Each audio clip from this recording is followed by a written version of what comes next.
अम्मा 30 रुपए के जामुन कर दो। हाँ हाँ बिटिया देती हूँ, ये लो। मम्मी ये बूढ़ी अम्मा इस उम्र में भी कितना काम कर रही हैं। हाँ बेटा, शायद इनका इस दुनिया में कोई नहीं होगा, तभी तो इतनी उम्र में भी खुद काम कर रही हैं। चलो बेटा, ऑटो वाला वेट कर रहे हैं। उस औरत की बातों को सुनकर जानकी नाम की उस बूढ़ी औरत की आंखें भर आती हैं और वो अपने आप से ही बातें करने लगती है।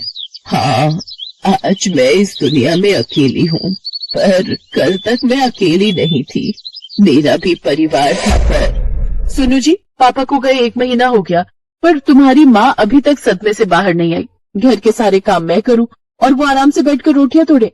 मैं कोई नौकरानी नहीं हूँ, तो मैंने किसी वृद्धाश्रम में छोड़ा हूँ, मैं तंग आ गई हूँ इनसे। तुम जानती भी हो सुधा, तुम क्या बोल रही हो? ये घर माँ के नाम है, अगर माँ चली गई तो उनके साथ ये घर भी चला जाएगा, फिर रहना सड़क पर। बात करती हो। लाओ मेरा टिफिन दो, मैं लेट हो रहा हूँ। विनोद काम पर चला जाता है, तभी जानकी मंदिर से आ जाती है। पोता सूरज भी साथ था। मम्मी देखो, दादी माँ और मुझे प्रसाद में खीर मिली, आप भी खाओ ना मम्मी।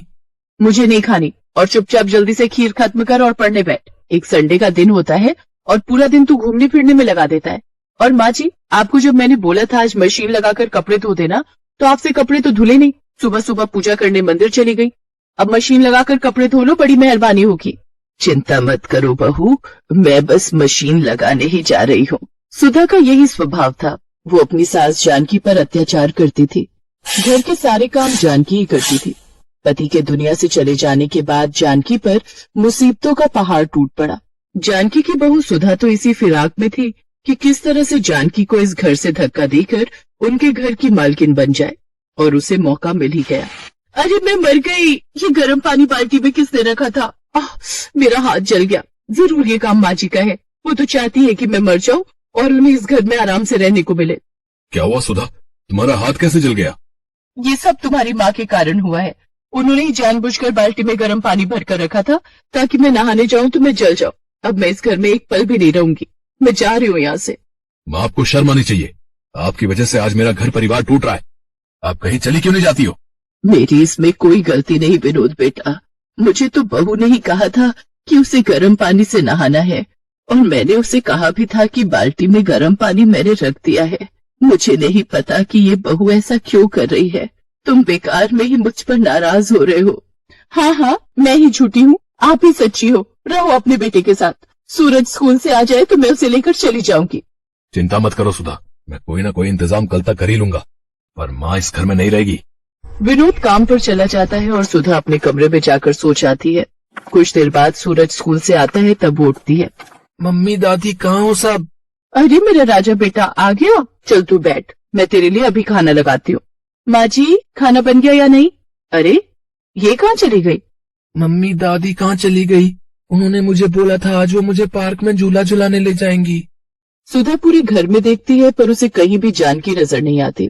वो विनोद को फोन मिलाती है। विनोद घर आता है। विनोद, सूरज माँ जी से मिलने के लिए रो रहा है, अब उसे कैसे समझाएं? चिंता मत करो सुधा, मैं सूरज को समझाता हूँ। सूरज बेटा रोते नहीं है, तुम्हारी दादी जी हरिद्वार गई हैं, वहाँ एक बहुत बड़ी पूजा होने वाली है, इसलिए उन्हें आने में थोड़ा समय लगेगा। कुछ दिनों बाद तुम्हारी दादी आ जाएंगी, ठीक है? सुधा और विनोद किसी तरह सूरज को समझा देते हैं, पर वो दोनों जानकी के बारे में कुछ भी पता करने के बारे में नहीं सोचते। जानकी सड़कों पर अकेली बेसहारा घूम रही थी। जानकी के पास जो थोड़े बहुत पैसे थे वो लेकर वो दूसरे शहर आ गई और एक झुग्गी में रहकर अपना गुजारा करने लगी। अब तो बहुत से झुग्गी वाले जानकी को जानते थे। जानकी को घर से निकले आज 10 साल हो गए। पिछले 10 सालों से जानकी अपने परिवार से दूर है, पर विनोद और सुधा ने उसे ढूंढने तक की कोशिश नहीं की। गर्मियों का सीजन आया तो जानकी ने मंडी से जामुन खरीदे और जामुन बेचने लगी। आज 80 साल की उम्र में जानकी इस दुनिया में परिवार के होते हुए भी अकेली है और आज भी खुद से कमाकर अपनी जिंदगी गुजार रही है। जानकी काकी, घर चल रही हो? मैं घर ही जा रही हूँ। शोभा बेटिया, अभी बहुत जामुन पड़े हैं, मैं सोच रही हूँ कुछ देर और बैठ जाती हूँ, थोड़े और बिक जाएंगे तो नुकसान नहीं होगा। लाला के जामुन के पैसे लौटाने हैं, घर ले गई तो जामुन खराब हो जाएंगे। और तुम्हारी नारियल पानी की बिक्री हुई क्या आज थोड़ी? हाँ काकी, आज बाजार में घूम कर बेचे तब जाकर बिके। मैं तो कहती हूँ मुझे दे दिया करो बेचने के लिए, पर तुम मानती कहाँ हो काकी? नहीं बेटिया, तुझे भी तो अपने घर का ख्याल रखना है। तू भी तो कितनी मेहनत करती है ना। तेरे बापू की तबीयत ठीक नहीं रहती, माँ भी तो घरों में काम करती है। कम से कम तू मेहनत करके घर को चला लेती है। ये बहुत बड़ी बात है बिटिया। चिंता मत कर, मेरी बूढ़ी हड्डियों में बहुत ताकत है। जिंदगी के दुखों ने मेरे शरीर को मजबूत बना दिया है। तुमसे बहुत कुछ सीखने को मिलता है काकी। अच्छा मैं घर चलती हूँ, फिर तुम आराम से आ जाना। जानकी को जामुन बेचते रात हो गई। उसके पास अभी भी जामुन बचे हुए थे। तभी उसके पास एक गाड़ी आकर रुकती है। अरे यार, जामुन खाने का बहुत मन हो रहा है। चल ना, उन अम्मा से जामुन लेते हैं। एक काम कर, तू जल्दी से जाकर ले आ, मैं गाड़ी साइड लगाता हूँ। अम्मा 50 रुपए के जामुन कर दो। अभी करती हूँ बेटा। अम्मा मेरे पास 500 का नोट है, आपके पास खुले होंगे? नहीं बेटा, मेरे पास खुले तो नहीं है। सूरज, सूरज, तेरे पास 50 रुपए है क्या? जरा पकड़ा दे है तो। सूरज। जानकी सूरज नाम सुनकर थोड़ी घबरा जाती है। अचानक वो लड़का गाड़ी से बाहर निकलता है और जानकी को देखकर चौंक जाता है। दादी माँ, और यहाँ? सूरज तब छोटा था। 10 साल का बच्चा सूरज आज 20 साल का हो चुका था। सूरज अपनी दादी को पहचान गया और वो दादी दादी कहकर अपनी दादी के गले लगकर फूट फूट कर रो पड़ा। सूरज कॉलेज में पढ़ रहा था तो वो इसी शहर में रहता था। सूरज को जानकी से सारी बात पता चलती है और वो भी अपने पोते से लिपट कर खूब रोती है। इसके बाद जानकी सबसे विदा लेकर अपने पोते सूरज के साथ अपने शहर अपने घर पहुंचती है।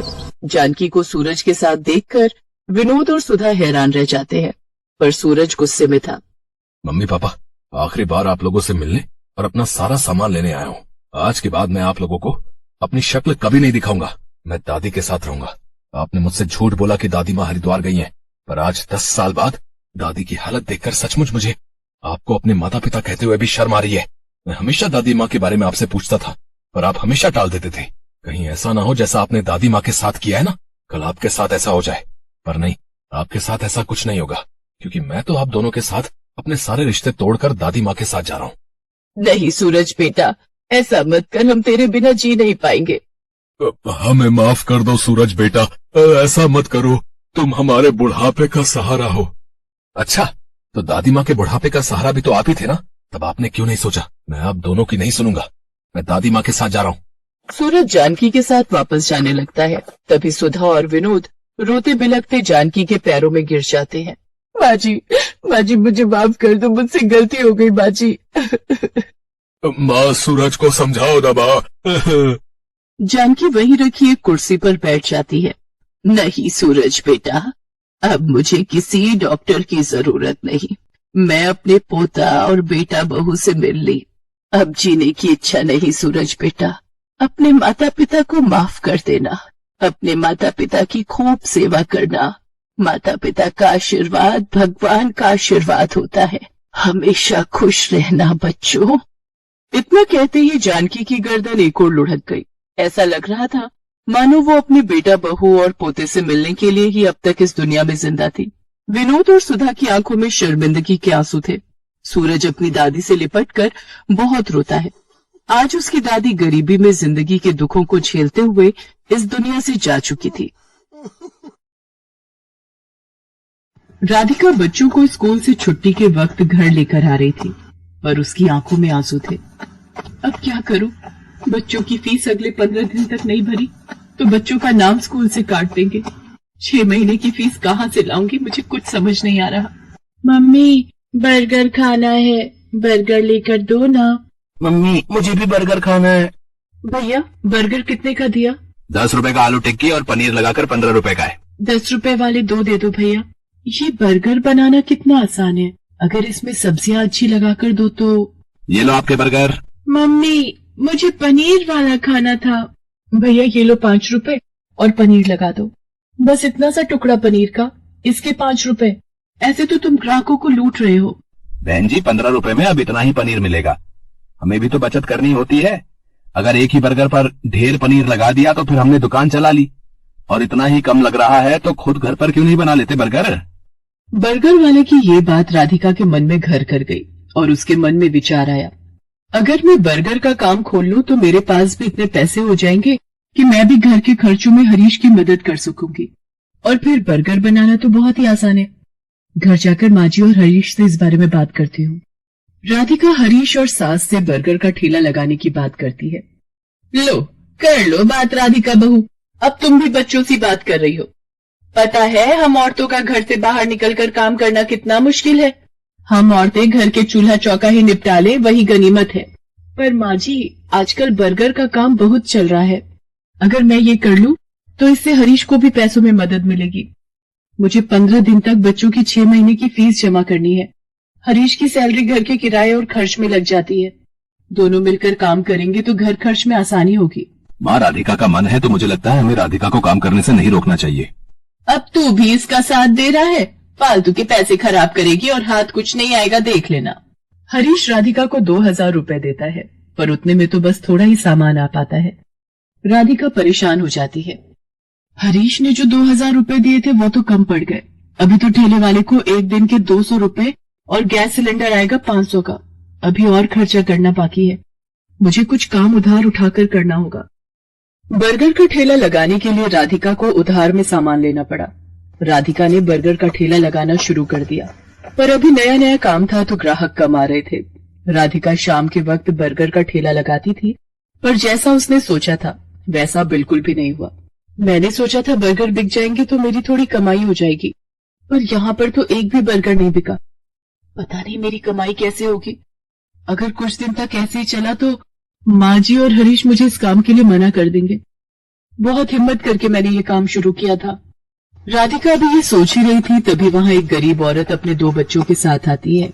दीदी बहुत भूख लगी है, मेरे बच्चे 2 दिन से भूखे हैं। अरे तुमने 2 दिन से कुछ नहीं खाया? रुको मैं भी तुम तीनों को एक एक बर्गर देती हूँ।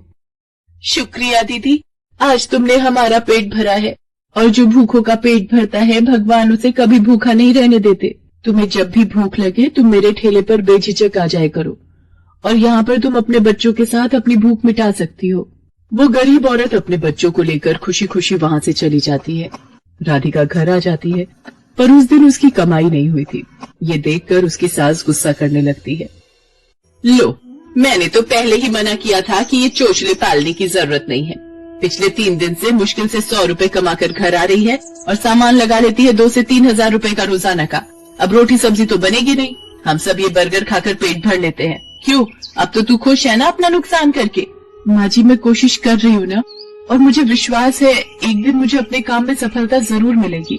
राधिका अगले दिन ठेले वाले से ठेला किराए पर लेने के लिए जाती है तो वो उसे मना कर देता है। देखो बहन जी, मैं पिछले 4 दिन से तुम्हें उधार पर ठेला दे रहा हूँ है? 200 रुपए रोज का किराया है, बस आज के लिए और उधार दे रहा हूँ। अगर तुमने कल सुबह तक मेरे ठेले के किराए के 1000 रुपए नहीं दिए तो मैं किराए पर तुम्हें ठेला नहीं दूंगा। अब क्या करूं? हरीश से मांगूंगी तो वो मुझे इस काम को बंद करने के लिए कह देंगे, और माँ जी तो पहले ही मेरे काम के खिलाफ है। पर मुझे अपने बच्चों के लिए पैसे जोड़ने हैं। हे भगवान मेरी मदद करो। राधिका भगवान से प्रार्थना करती है कि उसके ठेले पर ग्राहक आ जाए। तभी नमस्ते जी, मैं पीछे वाली गली में बर्गर की एक दुकान चलाता हूँ। यहाँ से गुजरते हुए 2 दिन पहले मैंने आपको ये बर्गर का ठेला लगाते हुए देखा था। मुझे 15 दिन पहले एक अनाथ आश्रम के लिए बर्गर का ऑर्डर मिला था, पर 10 दिन पहले एक हादसे में मेरी सीधे हाथ की हड्डी टूट गई, जिसके कारण मैंने अभी बर्गर बनाने का काम रोका हुआ है। पर मैं ऑर्डर के पैसे ले चुका था, इसलिए मैं वहां मना भी नहीं कर सकता। अगर आप उस ऑर्डर के बर्गर बना सके तो मेरी बहुत मदद हो जाएगी। मैं आपको इसके लिए अच्छे पैसे दूंगा। जी मैं जरूर करूंगी। आप मुझे बता दीजिए कितने बर्गर बनाने हैं। शाम को 4 बजे ही वहां पहुंचना है। जिन्होंने मुझे ऑर्डर दिया है उनके बच्चे का जन्मदिन है, वो अनाथ आश्रम 4 बजे पहुंच जाएंगे। वैसे मैं आपके साथ अपने एक आदमी को काम पर लगा देता हूँ जो आपकी इस काम में मदद करेगा। ये 5000 रुपए आप एडवांस रखो, बाकी के पैसे मैं आपको काम खत्म होने के बाद शाम को दे दूंगा, ठीक है? वो व्यक्ति मानो राधिका के लिए भगवान का रूप बनकर आया था। राधिका की सारी परेशानियां दूर हो जाती हैं। वो अपने उधार के पैसे भी चुका देती है और बच्चों के स्कूल की फीस भी जमा कर देती है। उस व्यक्ति को राधिका का काम इतना पसंद आता है कि वो राधिका के साथ पार्टनरशिप में काम करने लगता है। राधिका अब एक बर्गर की दुकान चलाती थी। राधिका की मेहनत और हिम्मत देखकर उसकी सास और हरीश बहुत खुश थे। हिंदी कहानियाँ देखने के लिए सब्सक्राइब करें हमारे YouTube चैनल को।